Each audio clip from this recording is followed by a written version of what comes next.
पूर्णिया का चर्चित मामला साक्षी गुप्ता और मृत्युंजय कुमार मामले में लगातार नया खुलासा हो रहा है और अब साक्षी गुप्ता ने भी पूर्णिया आईजी को आवेदन देकर मामले की सही जांच करने की मांग की है। साथ ही साक्षी गुप्ता ने पूर्णिया आईजी को साक्ष्य के तौर पर कुछ फोटोग्राफ्स भी उपलब्ध कराया है, जिसमें मृत्युंजय कुमार को हाथ में एक देसी कट्टा के साथ देखा जा रहा है, जिसका लाइसेंस नहीं दिया जाता है। किंतु इसके बावजूद मृत्युंजय कुमार ने यह देसी कट्टा कहां से लाया, यह सवाल खड़ा किया गया है। साथ ही साक्षी गुप्ता ने मृत्युंजय कुमार पर आरोप लगाते हुए कहा कि मृत्युंजय कुमार उससे गलत करवाना चाह रहा था और बराबर दोस्तों के साथ गलत करने का दबाव बनाया जा रहा था, जिसका उन्होंने विरोध किया तो उसके साथ मारपीट की गई, जिसमें वो जख्मी भी हो गई थी, जिसका उन्होंने फोटो बनाकर आईजी साहब को साक्ष्य के तौर पर दिया है ताकि सच्चाई की जांच की जा सके। साक्षी गुप्ता ने मृत्युंजय कुमार पर झूठ बोलने का आरोप लगाते हुए कहा कि उन्होंने मृत्युंजय कुमार से शादी से पहले कुछ भी नहीं छुपाया था। यही वजह है कि मृत्युंजय कुमार ने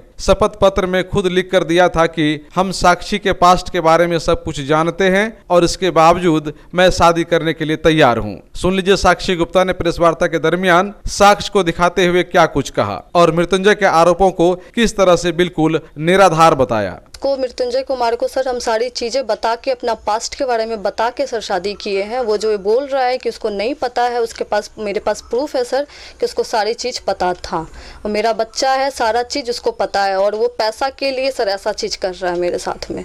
सिर्फ उसको पैसा कमाना है, मतलब मेरे से कमाना है और इस कारण से वो सर ऐसे करते जा रहा है। इतना प्रेशर बना रहा है सर मेरे ऊपर कि हम बता नहीं सकते और मेरे पापा को टॉर्चर कर रहा है कि वो जान से मार देंगे, हमको टॉर्चर कर रहा है कि जान से मार देंगे। पैसा लिया भी है क्या? जी सर, पैसा लिया, उसका प्रूफ भी है मेरे पास सर। शादी से पहले पैसा ले चुका है सर। उससे हम शादी करना भी नहीं चाहते थे, मतलब इतना प्रेशराइज कर दिया था वो शादी करने के लिए कि क्या बोले हम, हद से ज़्यादा सर प्रेशराइज कर दिया था शादी करने के लिए। तब मजबूरी में जाके सर हम शादी किए। उससे उसको सब चीज़ पता था। वो ऐसे बोल रहा था जैसे आज वो मेरे साथ ऐसा किया है, वही सब चीज़ सर पहले ही वो हमको बोल रहा था कि हम सब चीज़ कर देंगे, नहीं तो तुम हमसे शादी कर लो। और इस कारण से सर हम शादी किए। सर मारता था, पीटता था सर, घर में लड़का लोग को बुलाता था सर, दारू पीता था, सब कुछ करता था सर। उसकी माँ इतना टॉर्चर की है मेरे साथ, उसकी बहन सब टॉर्चर की है कि हम आपको क्या बोले। और सारा प्रूफ है सर मेरे पास उसका। और वो जो क्या कहता था कि दारू सर्व करो, उसके पास जाओ, चाय लेकर जाओ, उसके साथ बैठो, बात करो, सब कुछ करो और हम किसी के सामने जाना नहीं चाहते थे सर। कौन बोलता? वो मेरा पति। थाने में कौन सा मामला आपने दर्ज करवाया है उनके? थाने में सर वो जो धमकी दे रहा है मारने का, पीटने का, उसकी मम्मी के खिलाफ किए हुए हैं सर और उसकी दीदी के खिलाफ है, उसके खिलाफ है कि धमकी दे रहा है। मेरे घर पे आके पिस्टन दिखा के सर सारा चीज़ किया है कि 5 लाख रुपए का डिमांड है उसका, एक गाड़ी का डिमांड है कि तुम हमको दो, नहीं तो हम जान से मार देंगे। एक आरोप आ रहा है उनका कि आपने पहले भी 3 या 4 शादी की है और सबको डाइवोर्स कर दिए है और सबसे पैसा। और एक तो पहली बात सर कि जो ये लुटेरी दुल्हन का जो बात आ रहा है सर, हम किससे क्या लिए हैं मुझे ये जानना है। अगर कलकत्ता वाले से अगर हम कुछ पैसा लिए हैं तो हमको उसका प्रूफ चाहिए कि हम पैसा लिए। और पहले वाले से जो मेरा डिवोर्स हुआ है सर, डिवोर्स में तो सब पैसा देता ही है और मेरा एक बच्चा है तो सर उसको देना ही पड़ेगा। और हम लोग भी सर उसको पैसा दिए थे। आपके कुछ मामले के कोर्ट में चल रहे हैं? मेरा कोई मैटर जो पास्ट में जो हस्बैंड थे उनकी तरफ से, क्योंकि वो कुछ कागजात दिखा रहे जिसमें सर वो हमको कुछ नहीं पता है, उस चीज़ के लिए हमको नहीं पता है सर। वो हम मेरा इतना प्रेशराइज कर दिया था सर कि उसके कारण छोड़ के आ गए थे हम। उनके आर्म्स भी दिख रहा है, हथियार दिख रहा है कुछ? ये मेरे हस्बैंड का, मृत्युंजय कुमार का। जी सर, उसके साथ प्रूफ है सर वो कि वो क्रिमिनल है और उस पर एक केस सर पहले से चल रहा है के हाट थाना में। देखिए क्या क्या है, ये देखिए क्या करता है ये देसी कट्टा लेके? वो मारने का सर हमको। तो ये फोटो कैसे निकाल लिया आप? सर व्हाट्सएप पे भेजा था हमको कि लेकर आ रहा है घर पे तुमको मारने के लिए और घर पे पिस्टन रखता भी है सर। अगर दहेज के बदले में पैसे की मांग है तो सर उसका प्रूफ तो चाहिए ना, प्रूफ ला के दो ना कि हम कब तुमसे पैसा मांगे हैं। और उससे मेरा कोई बातचीत नहीं हुआ, कुछ भी नहीं हुआ है, तो पैसा कब मांग दिए? अच्छा, आज आईजी साहब के यहाँ गए हुए थे आवेदन देने के लिए, तो क्या सब हुआ? सर हम आईजी सर के यहाँ गए तो वो बोले कि जांच के लिए लिखे हुए हैं, जांच के बाद कार्रवाई होगा, ये हमको दिए हैं दिलासा। साक्षी के बातों को बल तब मिल गया जब साक्षी और मृत्युंजय की शादी की अगुवाई करने वाला शख्स सत्येंद्र कुमार उर्फ रूपेश ने भी बताया कि साक्षी की शादी और बेटे के बारे में मृत्युंजय सब कुछ जानता था।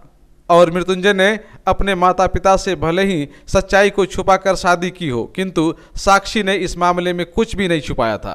पहले हम मृत्युंजय कुमार की बातों को सुनाते हैं, जिसमें मृत्युंजय कुमार ने साफ साफ कहा है वो साक्षी के पास्ट के बारे में कुछ नहीं जान रहा था और उससे साक्षी ने झूठ बोलकर शादी की है। मेरी शादी 3 दिसंबर 2019 को पूरन देवी मंदिर के प्रांगण से हुई, जिसका नाम साक्षी गुप्ता है। पिता श्री राजेंद्र प्रसाद, पता झंडा चौक, लाइन बाजार, पूर्णिया। इस लड़की के द्वारा शादी संपन्न होने के बाद कुछ दिनों के बाद ही ये लड़की और सब लड़के से बात करने लगी। मेरे घर के आसपास और सभी लड़के मंडराने लगे, जिसके कारण मेरे और इसके बीच हमेशा झगड़ा होने लगा। उसके बाद सब जब मैंने इसके बारे में पता किया तो मुझे पता चला कि ये लड़की का भूतपूर्व शादी भी हो चुका था, जिससे उसने ये लड़की ने 5,75,000 रुपया भी लिया और इस लड़की का पहले से एक बेटा भी है। इसकी कुछ दिन के बाद और मुझे ये पता चला कि ये लड़की जो है मतलब करेक्टर लेस है। ये लड़की का कोर्ट में, सीजीएम कोर्ट में एविडेंस वगैरह भी जमा है और ये लड़की जो है पूर्ण रूप से मतलब बिजनेस के रूप में ये धंधा चला रही है। ये लड़की एक और लड़के से शादी की थी, जो लड़का कलकत्ता का था, हावड़ा कोर्ट का है, जिसका सारा एविडेंस मेरे साथ पास अवेलेबल है। और उस लड़के से भी इसने जहर खा करके पैसा अवेलेबल करने की कोशिश की। जब लड़का ने मना कर दिया तो ये लड़की प्रेग्नेंट हो गई। उस लड़के को फंसाना चाहिए, लड़का ने जब मना कर दिया तो वो लड़का जाकर के कलकत्ता में केस किया इसके ऊपर, जो केस आज तक चल रहा है। और शादी उसका इलीगल है कि लीगल कोर्ट का डिसीजन पेंडिंग है। उसने फिर मुझसे शादी कर ली। और मेरे परिवार को तो कभी कुछ उन्होंने कुछ बतला नहीं, बोला कि लड़की है, लोकल है, परिवार अच्छा है, परिवार रिस्पेक्टेड है। तो हम लोग भी जहाँ तक पता चला सर तो सब कुछ जानकारी जाइए सही निकला। लेकिन ये लड़की का पास्ट का हिस्ट्री इसने 2009 ही में शादी करके बैठी हुई थी। शादी कराया गया कि हम जब भी उसके घर जाते थे तो वो ये बोलती थी कि बहन का बेटा है और हमको मिलाया जाता था। कभी नेपाल में रहता था, कभी पूर्णिया में रहता था। हमसे तो सारा एविडेंस को छिपा के रखा गया सर। हम अनमेरिड लड़का थे तो सर हम क्यों मैरिड लड़की बाल बच्चा वाले से शादी करते? वो तो दिल्ली का स्टोरी, कलकत्ता का स्टोरी सर कोई भी लड़का अवेलेबल नहीं कर पाता। मृत्युंजय कुमार की बातों को सुन लेने के बाद अब आप सत्येंद्र कुमार रुपेश की भी बातों को सुनिए तो सच्चाई आपको समझ में आ जाएगी। रुपेश जी, मृत्युंजय और साक्षी की शादी आप ही करवाए थे? हम सर मिलाए थे। तो क्या सब हुआ उसके बाद? मिलाने के बाद उनको बता दिए कि लड़की को एक लड़का है 10 साल का। ये जानने के बाद लड़का बोलता ओ माय गॉड। उसके बाद कुछ देर चुप रहा। उसके बाद बोला कि ठीक है हम विचार करते हैं, फिर जैसा होगा बताएं। तो लड़की का जो सिलेक्शन किया था तो फोटो वोटो देखा होगा? जी जी, फोटो वगैरह देखा था अपने से? जी जी जी। तो फिर उसके बाद क्या बोला? जब ओ माय गॉड बोला तो फिर क्या हुआ उसके बाद थोड़ा देर चुप रहा। उसके बाद बोला कि ऐसा है रुपेश जी कि ये बात मेरे गार्जियन को पता नहीं चलना चाहिए कि लड़की शादीशुदा है, लड़की को 110 साल का बेटा है। ये सिर्फ हम जानेंगे, आप जानिएगा और लड़की का पापा जानेगा। तो फिर कैसे हुआ आगे का काम? आगे का काम हम लोग तो मिला देने के बाद फिर ये लोग आपस में संपर्क किया, लड़की पक्ष लड़का पक्ष। उसके बाद आना जाना देखा सुनी हुआ, एक दूसरे के घर पे आया गया, नाश्ता पानी किया। उसके बाद छेका हुआ संजय होटल में। छेका के उपरांत ये लोग लड़का पक्ष से जाके उसके लड़का पक्ष जाके लड़की के घर पे मारपीट किया। मेरे एब्सेंट की बात बता रहे हैं। मारपीट करने के बाद, छेका होने के बाद ही मारपीट कर जी जी, छेका के बाद घर पे जाके मारपीट किया। ये लड़की का पिताजी हमको बताया। शादी तब तक नहीं हुई थी? तभी शादी नहीं हुई, छेका हो गई थी। तो फिर क्या हुआ? मारपीट करने के बाद फिर उनका पिताजी हमको बुलाया डेरा पे। लड़की का पिताजी बोलने लगा कि देखिए रुपेश जी, ये लोग अभी शादी से पहले मारपीट कर लिया है, आगे क्या होगा नहीं होगा। तो हम बोले शादी को तोड़ दीजिए। हाँ, तो फिर क्या हुआ? फिर उसके बाद बोला कि ठीक है जैसा होगा हम बताएंगे। फिर ये लोग आपस में लड़की पक्ष लड़का पक्ष मिल के मेरे अब्सेंट में हमको बिना जानकारी दिए हुए ये लोग पूरन देवी में कहाँ शादी किया, बस इतना ही जानते हैं। तो वो लोग अपनी मर्जी से शादी करते हैं? जी जी जी, अपनी मर्जी। अच्छा, जो हेमंत कहता है कि बेटा की जानकारी उनको नहीं थी? जी, जानकारी थी, उनको बता दिया गया कि उनको 10 साल का बेटा है। उनको बता के आप खुद बताए थे? जी जी जी, बता दिए थे उनको, खुद बता दिए थे। फिर भी वो शादी किया? फिर भी वो बोला कि पहले तो ओ माय गॉड बोले। उसका थोड़ी देर रुकने के बाद बोला कि ठीक है ये सब चीज़ मेरे गार्जियन को पता नहीं चलना चाहिए, ठीक है ना। और हम 6 महीना तक जो है ना लड़का को अपने घर पे नहीं रखेंगे। 6 महीना के बाद उसको हॉस्टल में डाल देंगे, उसका मेंटेन हम करेंगे। ये सब बात बोला वो? जी सर। तो उसके बाद आप लोग शादी उन लोग की होगी। लेकिन ये बात समझ में नहीं आ रही, मारपीट किस कारण से हुई थी? ये हम नहीं बता पाएंगे सर। वो लोग आपस में क्या है वो हम नहीं जान पाएंगे। हमको तो सर मिलाना था, मिला दिया। शादी से पहले ही मारपीट कर लिया छेका के बाद? जी। और फिर भी दोनों पक्ष शादी किया? जी। तो बीच में लगता है ना कुछ कंप्रोमाइज हुआ होगा दोनों में। जी जी जरूर जरूर, बिना कंप्रोमाइज के कैसे शादी कर सकता है। और लड़की पक्ष और लड़का पक्ष हमको जानकारी नहीं दिया कि हम फलना दिन पूरनदेवी में शादी कर रहे हैं, हमको पता तक नहीं है। वो तो थाना में हमको बुलाया SI, तो हम बोला ये शादी आप ही कराए, बोले जी सर ने हम नहीं करवाए, हम तो सिर्फ मिलाए हैं, छेका तक हम हैं। उसके बाद हमसे कोई कॉन्टेक्ट नहीं। वो लोग अपने किया? जी जी सर। हावड़ा वाला जो लड़का था हेमंत वर्मा जी, उनका भी शादी हुआ था, उनको भी एक लड़की है, उसकी पत्नी भाग गई और इसका भी पति नहीं था, इसको भी एक बेटा था, वो मरवाड़ी है। नंदलाल वर्मा का बेटा। नंदलाल वर्मा पूर्णिया में चांदी का व्यवसायी है, मरवाड़ी है। ठीक है ना। तो उनसे हमको एक ज्वेलर वाला हमको मिलवाया कि रुपेश जी कोनो कास्ट में इसको लड़की चाहिए, तो हम मिला दिए। तो ये लोग लड़की का पापा और नंदलाल वर्मा दोनों को मिलवा दिए। दोनों को मिलने के बाद ये लोग आपस में क्या किया नहीं किया, फिर लड़की का पिताजी और नंदलाल वर्मा और एक अशोक अग्रवाल है, तीनों मिलके कोलकाता गया। हम नहीं गए, ना हमको बोला गया। ठीक है ना। वो लोग वहाँ जाके देख के आया, लड़का का घर द्वार देख के आया। उसके बाद फिर लड़की को लेके, लड़की का माँ बाबूजी सब ऑल फैमिली लेके कलकत्ता शादी करके आया। शादी करवाया? एक शादी का तो जानकारी दे दिए थे।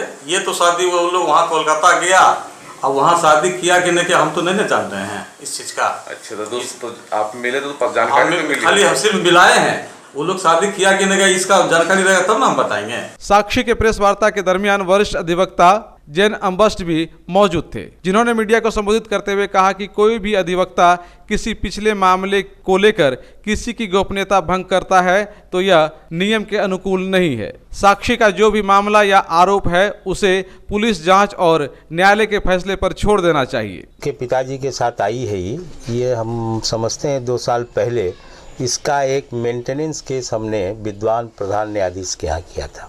इसके पति का नाम शायद अभिषेक कुमार था और जहाँ तक मुझे जानकारी है कि उसमें म्यूचुअल कंसेंट से ये लोग डाइवोर्स लिए थे, दिल्ली में फाइल था।